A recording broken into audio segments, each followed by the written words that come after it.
will now, and you have a dinner there. It's only the dinner. The prices are handed out at the Hötorget. Oh yeah, the prizes are handed out in the concert house at Hötorget, and then after the prize ceremony, then the prize winners, together with about 1,000 guests, they come to the city hall for the bigger feast together, and it's completely packed with people. And they have a big dinner in one hall called the Blue Hall, and then they go to the Golden Hall, which is a room covered with 18 million golden mosaics, where they dance together after the dinner. And now you can see a lot of these boats that moor down here are actually residential boats, houseboats.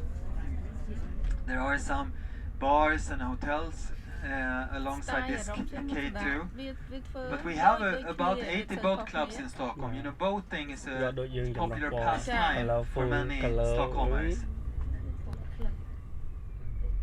And if you want to be a sailor as a profession, then you can go to the sailor gymnasium or high school, which is this boat here. You see this blue boat?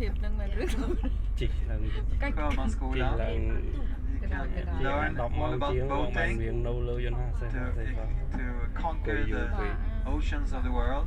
And we're coming up to an old shipyard, which is to the right. And this island here is called Långholmen, which used to be the prison island in Stockholm. But the prison has now been transferred into a youth hostel and a congress center, so there's no prisoners on this island anymore. But it's also like a green line in the city where you can go to relax and swim. And there's a wonderful boat club only for wooden boats down here in the channel. Look down to the right here and you will start to see all the wooden boats, old teak boats. These are extremely well kept. You see these ones here?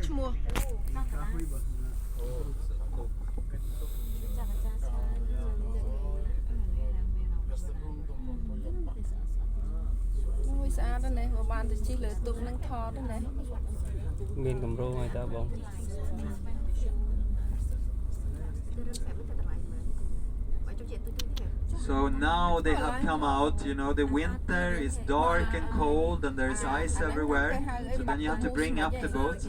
But then in the springtime, then they put the boats back down here. And you can see the old prison behind the trees there, the yellow building with the black ceiling. That's the old prison.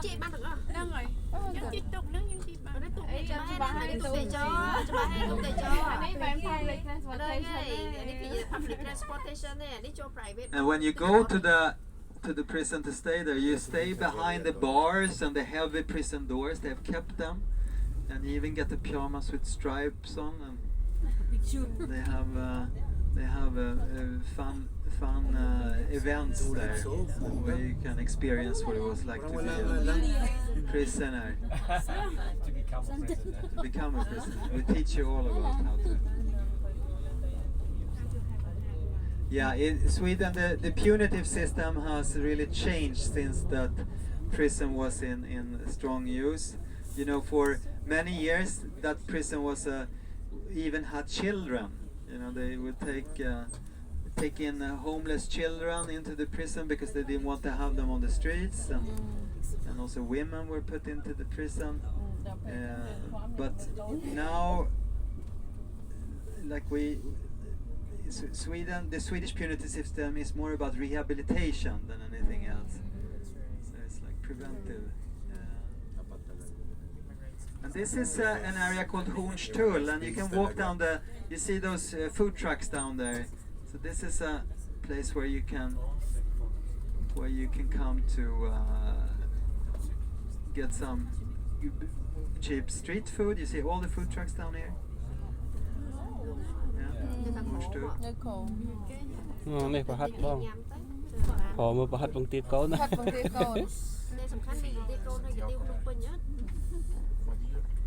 I also want to point out these green recycling stations. You see them here? These are paid for by the recycling companies, but the citizens come down here, and then there are different fractions where they put their stuff in.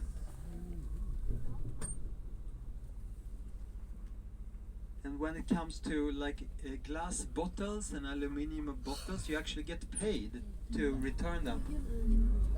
And that's an incentive to really reclaim all the glass and all the aluminium, and it works really well.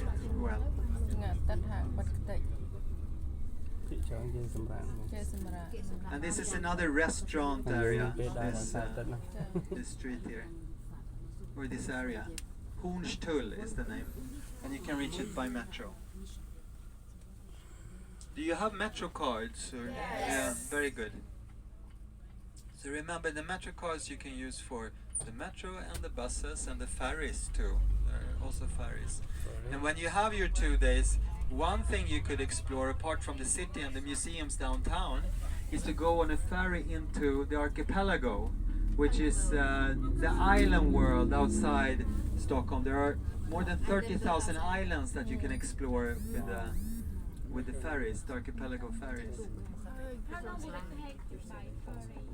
Yeah, so there is one city in the archipelago called Vaxholm. It's like the capital of the archipelago, and it takes 50 minutes to go there by ferry.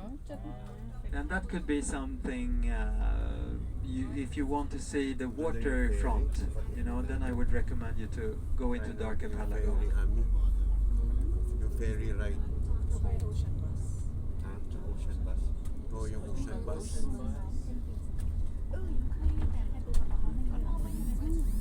But you know, there are so many different museums. You have to. There is a site called visitstockholm.se, and on visitstockholm.se they have all the museums listed, and they have tour programs that they recommend. You know, so then you can check out what's possible, and.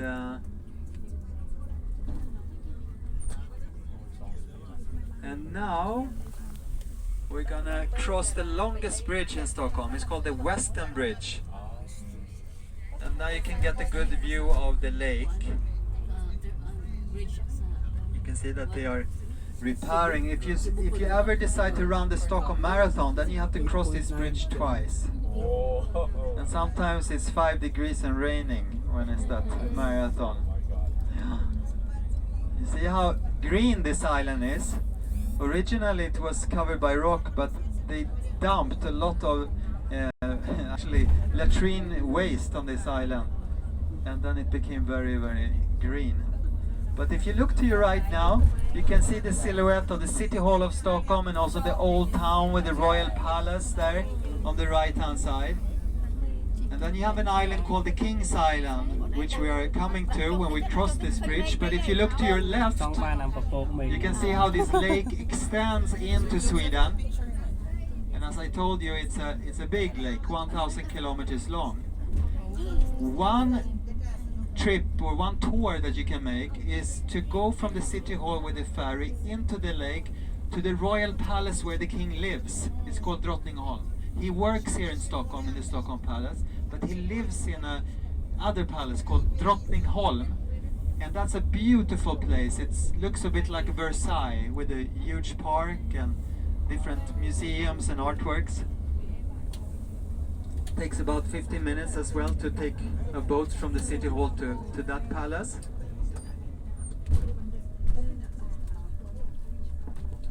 So Kungsholmen is the second largest of the 14 islands of Stockholm. So the largest is Södermalm, where we just came from.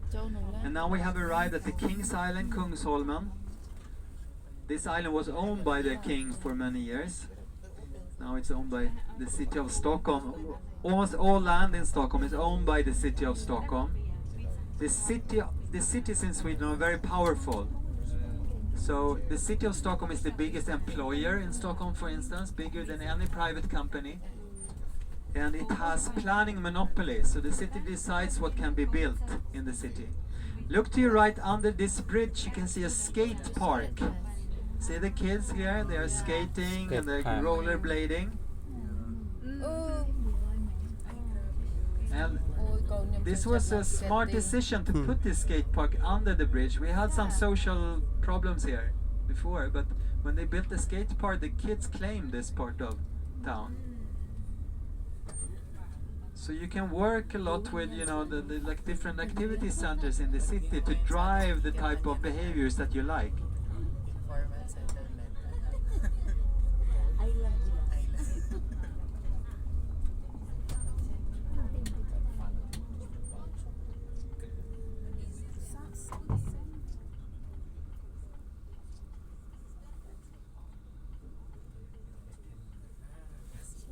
Thì cầu thế sinh nhật tiền của bông cham thế đó bắt tờ bóng như vậy ô chi mà cái miếng là mình liền nó bông. Kungsholmen is also the birthplace of a Swedish architectural style called the functionalistic architectural style. So now coming up on your left hand side you will see a lot of buildings that are built in this so-called functionalistic style, and it's a type of, I think the ideals is to build houses for the people and for the needs of people. And the general citizen in the center. So we had a problem in Stockholm up until the early 1900s with really poor housing for the workers. So the houses were in bad condition and they were not hygienic at all. But then in the 1930s there was this style was presented, and the architect said, let's build functional good housing for the citizens of Stockholm. Let's not make them super expensive with very ornate facades and things like that, but it's important that they have big windows so that we get light into the apartments, because in Sweden it's very dark in the winter time. In the summer it's the opposite, but in the winter it's dark, so we need light into the cities. We need a kitchen and good lavatories in each house, and in between the houses we want some green, we want some parkland, and if it's possible we also want people to be able to do some gardening or have some vegetables. And this functionalistic style really took over in Sweden. It took Sweden by storm, you can say, and we still build in this functionalistic style. Now it's called modern funkis. But these are the first buildings that were erected in the functionalistic building tradition.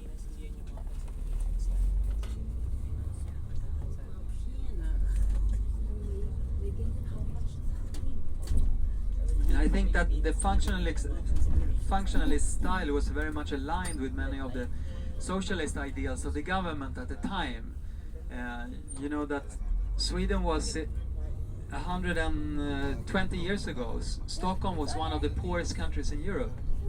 Today we're very rich, but we had huge problems 120 years ago where people were living in very bad conditions, and there were lots of social problems with drinking, etc.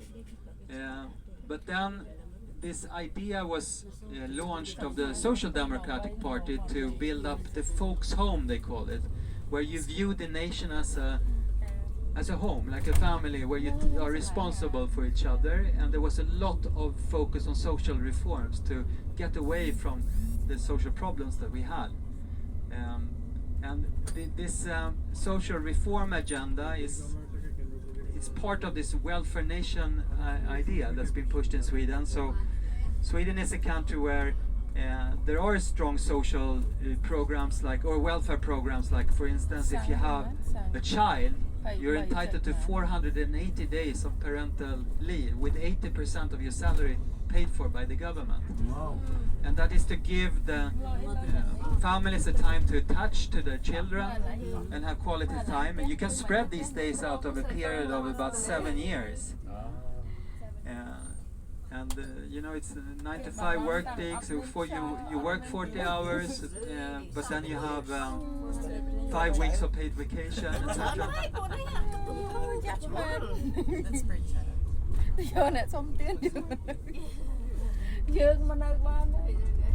But now we're coming up to the city hall, and I would like to just take you into the park in front of the city hall so that we can get a group picture together. Yeah. And also so that you can feel that you walk in the footsteps of the Nobel Prize winners, because as we said, after the ceremony they come here for the dance, or for the dinner and the dance. So they have been many prominent scientists coming here over the years. Throughout the years, 80% subsidy.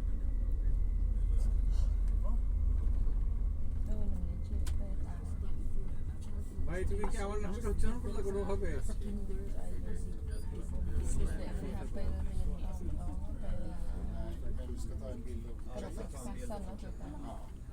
Okay, so we're gonna be quick. We're gonna go to the park, take a picture there, and go back.